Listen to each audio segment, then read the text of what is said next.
नमस्कार दोस्तों, हमारा यूट्यूब चैनल एल के टेक में आपका स्वागत है। इस वीडियो में हम आपको बताएंगे जीके का 50 महत्वपूर्ण प्रश्न जो कि सभी परीक्षाओं में पूछा जाता है।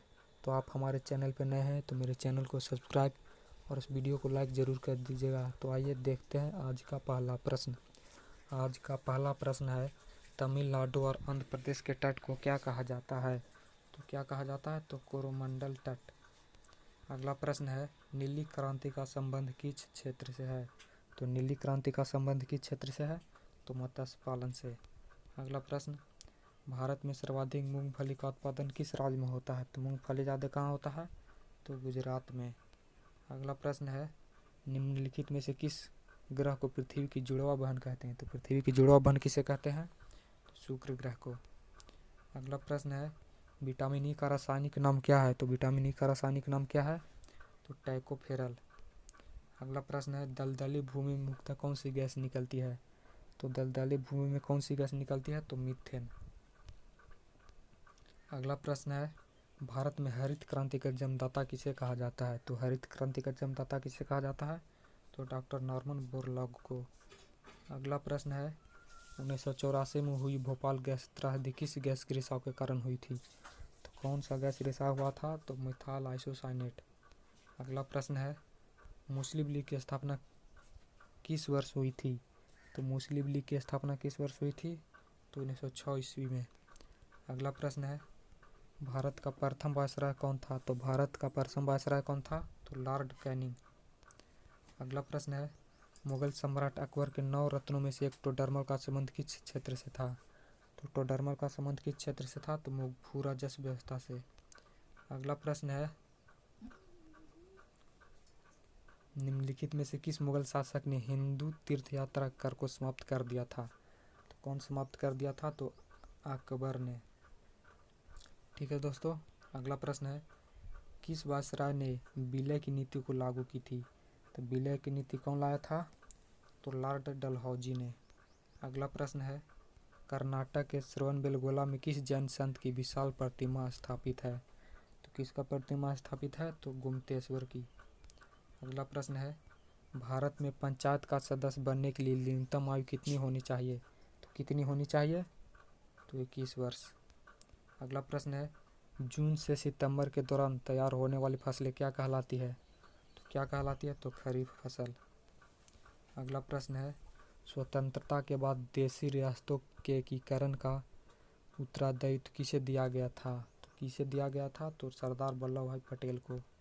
अगला प्रश्न है, सन 1815 ईस्वी में कलकत्ता में आत्मीय सभा की स्थापना किसने की थी?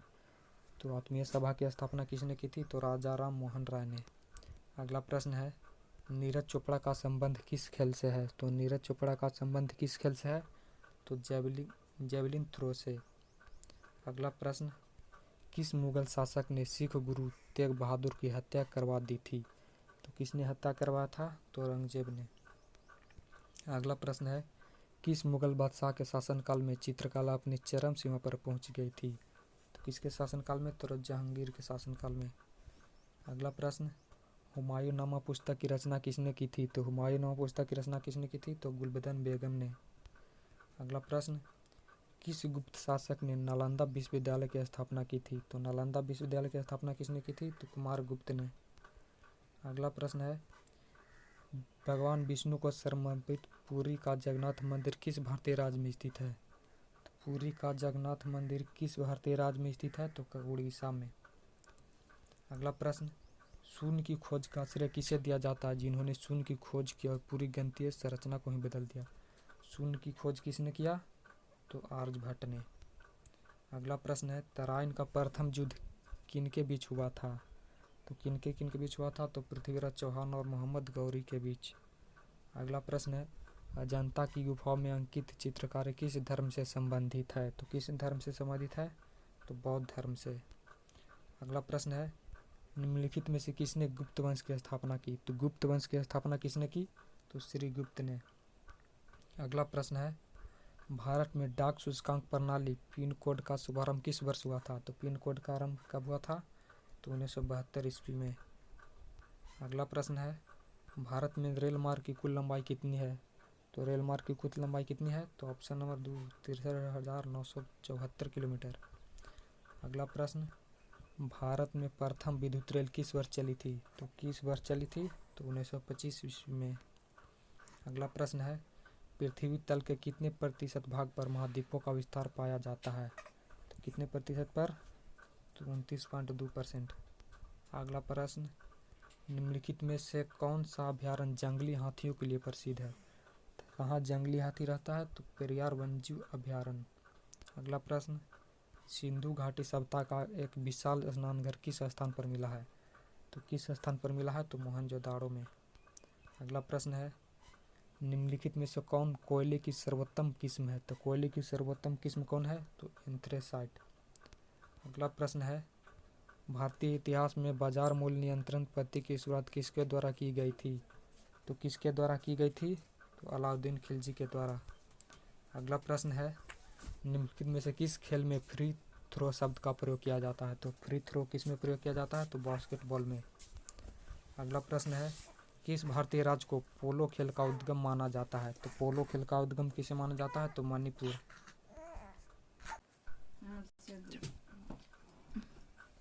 अगला प्रश्न है, विक्रम साराभाई अंतरिक्ष केंद्र कहाँ पर स्थित है? तो विक्रम साराभाई अंतरिक्ष केंद्र कहाँ पर स्थित है?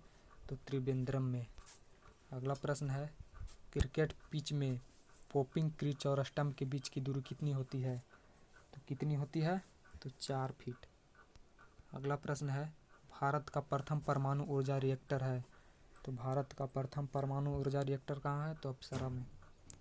अगला प्रश्न है, भारतीय अंतरिक्ष अनुसंधान संगठन का मुख्यालय कहाँ स्थित है? तो कहाँ स्थित है? तो बेंगलुरु में। अगला प्रश्न, निम्नलिखित में से किस रोग की पहचान करने के लिए एलिसा परीक्षण किया जाता है? तो एलिसा परीक्षण किसके लिए किया जाता है? तो एड्स के लिए। अगला प्रश्न है, 2011 की जनगणना के अनुसार भारत की नगरीय जनसंख्या भारत की कुल जनसंख्या का लगभग कितना प्रतिशत है? तो कितना प्रतिशत है? तो 28%। अगला प्रश्न, सूचना की सबसे छोटी इकाई को क्या कहते हैं जिसे कंप्यूटर समझ और प्रोसेस कर सकता है? क्या कहते हैं? तो बिट। अगला प्रश्न है, भारतीय संविधान में नागरिकों को कुल कितने मूल अधिकार दिए गए हैं? तो कितने मूल अधिकार दिए गए हैं? तो 6। अगला प्रश्न, भारत में दक्षिण पश्चिम मानसून से सबसे ज़्यादा वर्षा होती है, यह मानसून सबसे पहले किस राज्य में प्रवेश करती है? तो किस राज्य में प्रवेश करती है? तो बिहार। अगला प्रश्न, दूरदर्शन में रंगीन प्रसारण किस वर्ष आरंभ हुआ था? तो रंगीन प्रसारण किस वर्ष आरंभ हुआ था? तो 1982 ईस्वी में। अगला प्रश्न है, विश्व वन्यजीव कोष द्वारा किस पशु को प्रतीक चिन्ह के रूप में लिया गया है? तो किसे लिया गया है? तो पांडा को। अगला प्रश्न है, भारत में करेंसी नोट पर उसका मूल्य कितनी भाषाओं में लिखा जाता है? तो कितनी भाषाओं में लिखा जाता है? तो 17 भाषाओं में।